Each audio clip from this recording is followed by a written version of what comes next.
Hello, everybody. It's me, Abi Palmer, your slime mother-in-chief.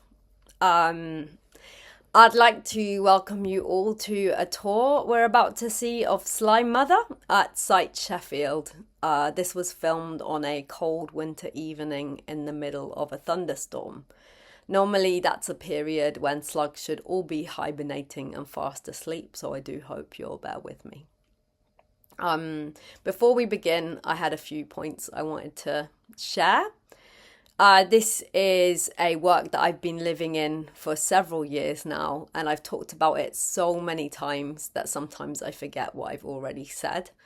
When I watched the tour back, I thought it was important to share some extra sluggy context just before we begin sliming our way through the gallery. So, this is an exhibition about slugs. But it's not just about slugs. In the tour, you'll hear me talking quite a bit about other themes. I talk about disability, I talk about queerness, and I talk about false Catholicism and who belongs. But it's not a show about that either. I wanted Slime Mother to ask a bigger question, which is what do we do with marginalization and oppression right now? What do we do with the question of who gets to exist in what space? What do we do with our disgust and our fear of that which is other? Slugs evolved from snails to become more disgusting. This was a means of survival. Slugs have way fewer natural predators than snails because you can't pick them up or tip them over. Their slime makes them a lot harder to hold on to, but it also makes them potentially a lot harder to love. But slugs are also incredible lovers. They are iridescent, slimy shapeshifters. They can switch sex according to need.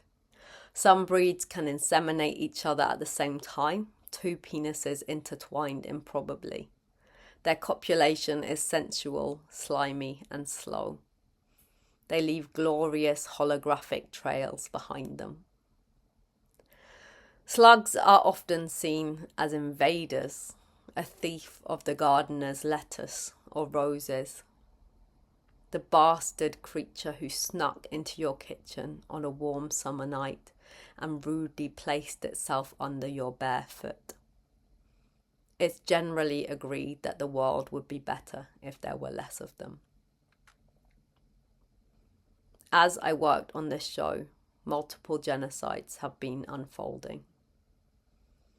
Closer to my home in the United Kingdom, our leaders have dealt with economic scarcity by increasing the attack on communities they have decided are distasteful. Refugees and asylum seekers, the sick and disabled, trans community who need care and a safe space to piss. When I talk about slugs, I am talking about all of this. The question of who gets to exist and on what land and how. The need for solidarity.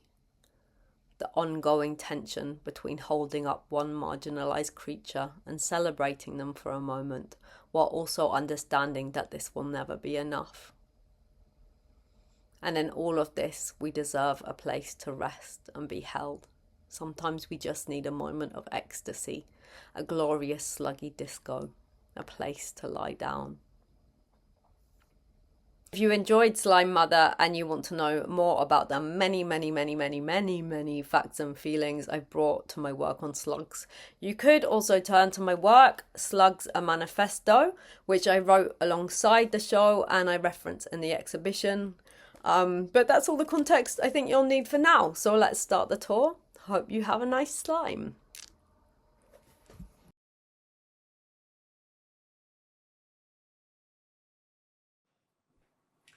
Hello there. I'm Abi Palmer and welcome to Site Gallery Sheffield. I'm here to take you on a little tour of Slime Mother, a sluggy exploration of what started as a childhood phobia of slugs and has grown into fascination, hobby, obsession, all words you could use about how I feel about slugs now. We are beginning at the entrance with a text from the accompanying book to the show, Slugs: A Manifesto, and I'm going to read it for you. We huddle together under a fallen leaf. It is cool and dark. We breathe from the fat, wet pneumostomes on the right side of our necks, in and out and in again.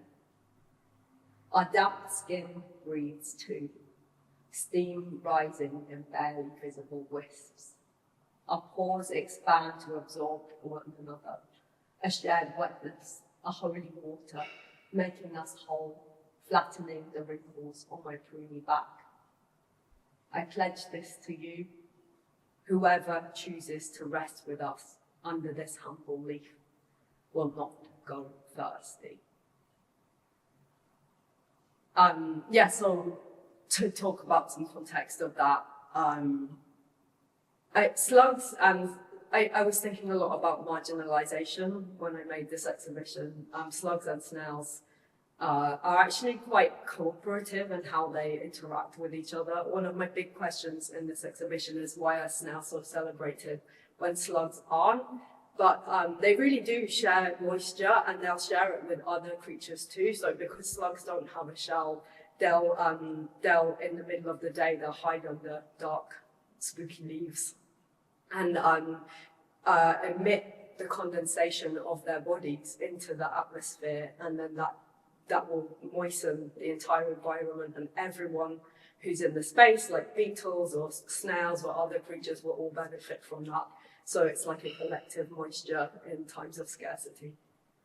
So when I designed Slime Mother, I started thinking of it in terms of acts, so like different types of experience you would travel through to have different emotional responses. And what I really like about showing it at site is it's a really open space, so we had to think quite creatively about how those acts were structured. And it's become a kind of, you can move through it in a number of ways, but this time I'm going to take you to Act 1, a religious space. One of the things I was really interested to explore as part of designing Slime Mother and also in Slugs: A Manifesto was the idea of belonging. So slugs are often kind of seen as this kind of interloper or like invader who comes into spaces where they're not really welcome. And I was thinking about spaces where I have felt welcome as a queer disabled woman in my own body. And one of those in particular was the Catholic Church. I'm a fake Catholic. My mum had me christened to get me into a good but free school. So she tripped a priest, and suddenly I found myself taking my Holy Communion, knowing that I was lying and that I was baptised as Church of England, which for Catholics is very scandalous. And I kept pulling at the Catholic Church and especially like Christian imagery. There aren't many images of slugs in the Bible. Because you get like a few references, and they're also missing from quite a lot of medieval texts and things. In medieval marginalia, there are a lot of snail images, and recently I found some slugs, but they're missing from a lot of spaces. And I started to think about like who gets to tell what kind of story, and what happens when we start to erase types of creatures from telling stories. So that brings me to these beautiful stained glass windows. They are taking images of Catholic saints or images from Christian mysticism. So over here we've got this is a stained glass window called Sancta Caterina Limax Christus. It's kind of referencing Saint Catherine of Siena, who was a medieval mystic who kept envisioning herself marrying Christ. And when she married him, she would wear his foreskin as a wedding ring. But in this instance, his foreskin has been replaced with a slug with their breathing hole, which is called a nimbus stone, so she's wearing it like a wedding ring. This one is the Padre Pio. The piece is called, I'm not going to read the Latin actually, because I don't know. But trust me, it's great Latin. So Padre Pio is a controversial saint in the Catholic Church. He is quite contemporary, and he is very, very beloved by, especially in Italy, very beloved. He used to have stigmata, and I've got him here with a slug coming out of the stigmata. But the Catholic Church didn't actually want to make him a saint. They canonized him because they were missing out on merch sales. Which I think is fascinating, and maybe one of the reasons we have so much slug merchandise in this show. The third stained glass window is, I don't know, maybe my favourite. It's Virgin Mary and child slug, baby Jesus, and in the stained glass window, they're replaced by slugs. So it's a Mary and Jesus nativity scene, but the Mary and Jesus are replaced by slugs. And in the inside the stained glass window, there's a bouquet of dried flowers, which are kind of like an offering to the Christ slug as he hatches from his little slimy mother egg and comes into the world. One of the things that's particularly complicated about making our work about something that has been perceived in a negative light and trying to elevate its status is how far to elevate it, I suppose. And I've really struggled with that. I wrote Slugs and Manifesto as I was designing Slime Mother, and I was really juggling with the complexity of what happens, particularly in capitalism, where we take something that has been overlooked and try to lift it to this status, and suddenly it's on like every t-shirt, and like you get like a good example is when Pride became something to celebrate, and suddenly it was on like the logo for Barclays Bank and stuff like during Pride Month, and yet like a few years later the mood has shifted, and it's kind of like, oh well, we fixed that problem, but nothing's really changed for it's actually the environment for queer community and LGBTQI community is so much worse now. And I think capitalism can be so quick to say we've solved this by elevating something and putting it on a logo. So I really struggled with that, and I wanted to include this wall text from Slugs and Manifesto next to the stained glass windows to kind of explore that tension. So I'm going to read that to you now. I want to live in a world where slugs are morally neutral, neither to be terminated nor to be worshipped. They just are. The slugs eat the plants and sometimes each other, and make homes on the other side of rocks and plants. The ducks eat the slugs, and the badgers eat the slugs, and the hedgehogs eat the slugs, and there are not too many slugs or badgers or hedgehogs, neither too few. And slug sex is neither gay and spectacular, nor disgusting or brilliant. It is slugs having sex, and their burbling proliferation is not an outrage nor a reason to celebrate. It is frank as morning. How hard it would be for a slug to become morally neutral in the world of humans. It would be much easier to pass through the eye of a needle. And just to really hammer home the Catholicism of it all, we've got slugs growing out of Holy Communion shoes, which I bought off eBay. The shoes really smell. Little secret for you. One of my favourite things in the exhibition is this tiny little crack in the wall between the entrance and the film that you're about to see. There's two tiny secret slugs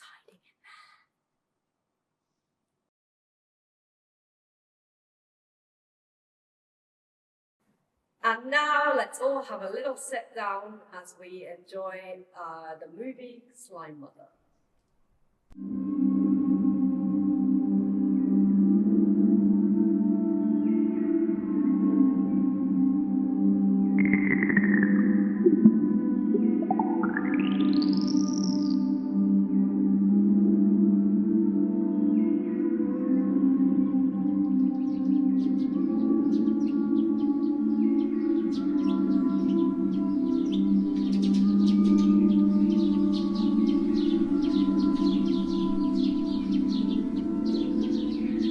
As a child, I learned to pour salt on my enemies, to take sticks and flick them as far as I could throw. I learned to believe that the land was mine, that anything distasteful or unwanted was mine to destroy in the manner that pleased me most.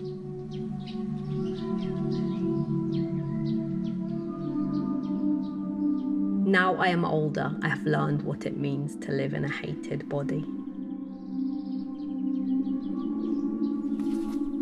I have been walking the earth for so long, hoping to find you, Lord, to seek forgiveness, regain my faith, to touch heaven, to taste the divine on the tip of my tongue, share breath with the Holy Spirit, and run my hands over Eden.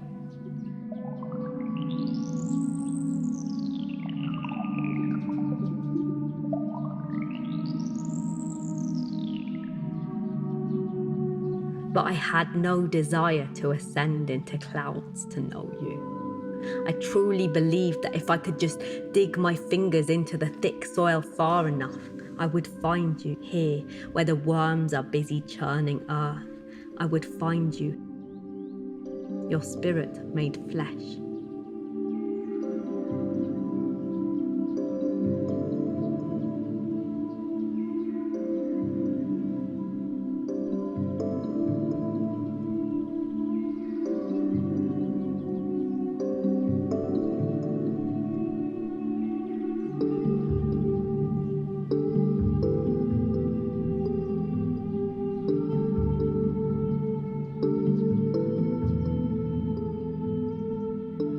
Lord, I have created a world where the slugs are sacred.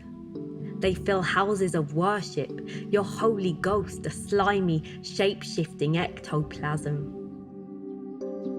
When I find one on our rose bushes, I smile and say, truly, God is everywhere.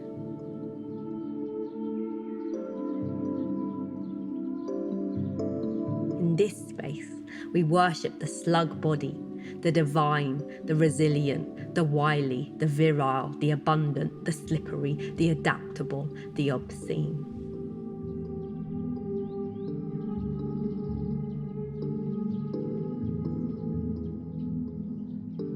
In this world, bending to the shape of the space around you is virtue, rather than forcing your will upon it. It is a virtue to shed one's possessions, to sleep through entire seasons, to follow nature, to embrace soft weather and then to wake and move through the earth unencumbered to where the land is full.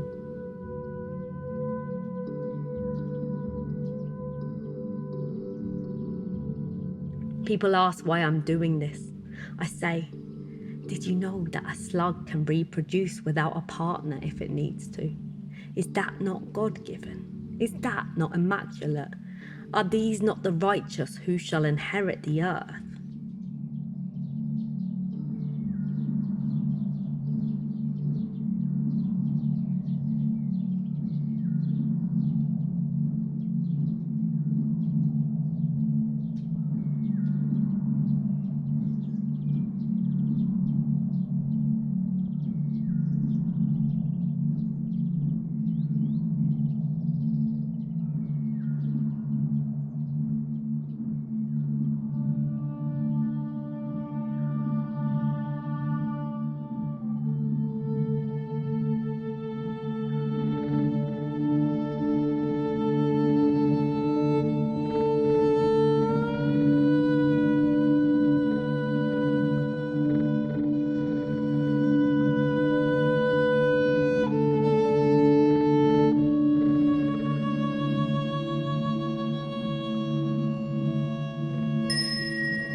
This is a slug god world.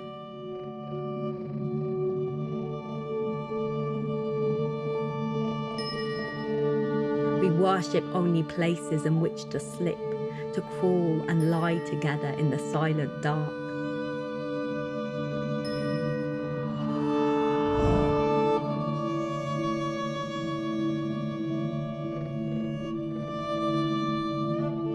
We offer up our wetness, reflecting heaven in all the trails we leave behind.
Staying on the highly religious theme just a moment longer, this is a series called You Kneel and Your Knees Are Covered in Slime.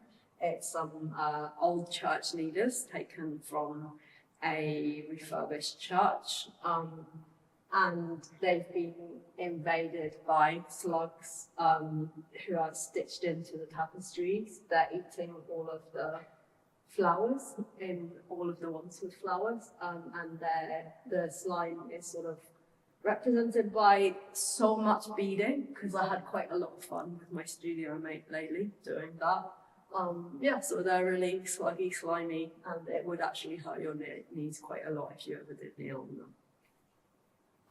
Right in the middle of the room, we have one of my favourite pieces of the exhibition. It's a work called A Shared Wetness. I'm really interested in slugs as creatures who absorb liquid and also emit liquid, and they're like viscous, oozy goopiness. And I wondered how I could bring that into the show in another way.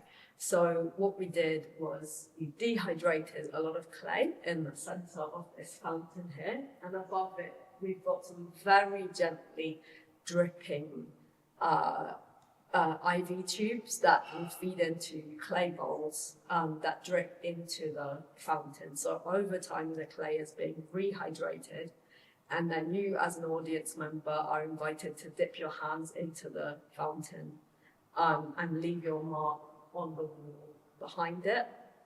It used to say above it, "Have no shame for the marks of your wetness," but so many people have been through and left their slimy marks on the wall that it now sort of says, "Shame for your."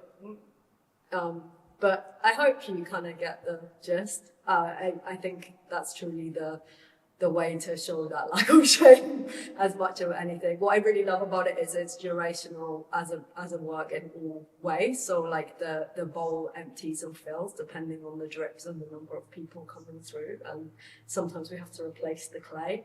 And the wall itself is kind of getting thicker and thicker. I really love seeing kind of the creativity that people are bringing to the wall. Sometimes it gets really graffitied and you get little slug diagrams and stuff, and sometimes it's just thick with clay itself.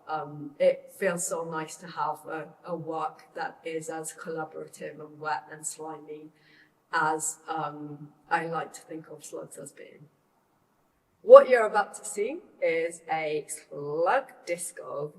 There are a lot of slugs hanging from the ceiling, and it's like they're kind of at the end of a party. So two of them have hooked up, they're intertwined, and I was particularly inspired by leopard slugs who hang from their own mucus threads and intertwine to breed, and then their genitals are the length of their body, and they come out of their bodies and intertwine as well, just like the slugs are, and create this kind of beautiful globe shape, which I have tried to replicate using the fine art of a disco ball.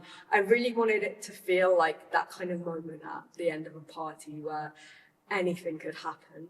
And part of what was exciting about filming or what was exciting about working at site was because it's such a big open space, we had to think about how the sound of the disco would feel when you were in there. And we decided to make it a silent disco so that you weren't too distracted by that sound as you were going around through the exhibition. So there are actually 4 channels you can choose from as you come into the disco. Number 1 is a lubricated path. It's all kind of like old 60s and 50s crooners. We've got like the Flamingos, we've got loads of Elvis, we've got some Lee Hazelwood, like really like super slick. There's a lot of Tom Jones as well. Number 2 is a playlist called My Brain is Thick and Foggy, I Feel Soft and Wet and Oily. All these phrases are from Slugs and Manifesto, so it's kind of shaped like that. And My Brain is Thick and Foggy, I Feel Soft and Wet and Oily is a Man Ray playlist. So it's by the artist and musician, and also a friend of mine, Man Ray, who writes really beautiful, kind of angular and like sensual and mystical and elevated all at once songs, and a lot of them are about feeling slow and feeling tired and needing to rest. So I really felt like I could relate to that. And when I was choosing tracks, I just kept thinking like, oh, every single Man Ray song is so perfect. So in the end, I asked them if we could make a special playlist just of them.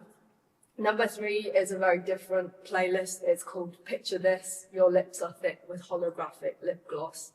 And I really wanted it to be like a space of queer celebration and joy, like this absolute reverie and ecstasy that, like, I wanted it to feel like you've reached this moment of ecstasy within an exhibition that's kind of quite tense in places, and thinking about invasion and marginalization, like just this moment of sheer joy.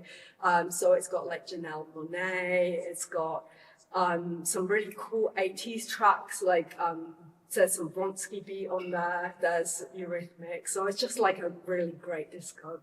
I really love this one. And the final track is called Oh Slime Mother, Press Your Belly Hard Against the Floor Now. And that is me talking. Nothing anyone needs more of in their life, but just in case you wanted to listen to that, it's available online as well, and all of the playlists are available online too. Let's go into the disco.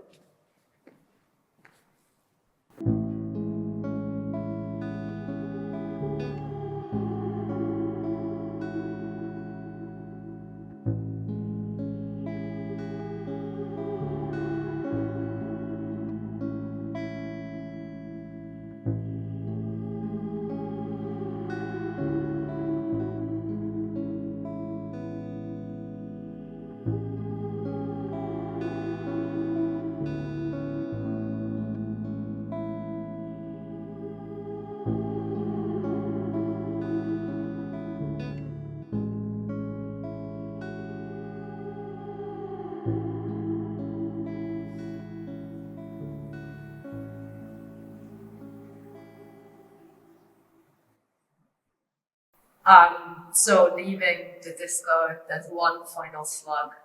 He left the party early. This is Aryan Atta. It's a famously, how would I say this? It's a slug who likes to copulate by themselves rather than with a partner.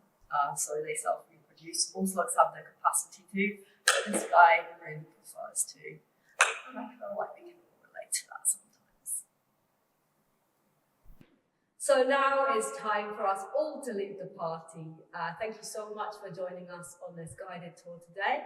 I'm Abi Palmer, and this is Slime Mother at Site Sheffield. See you next time.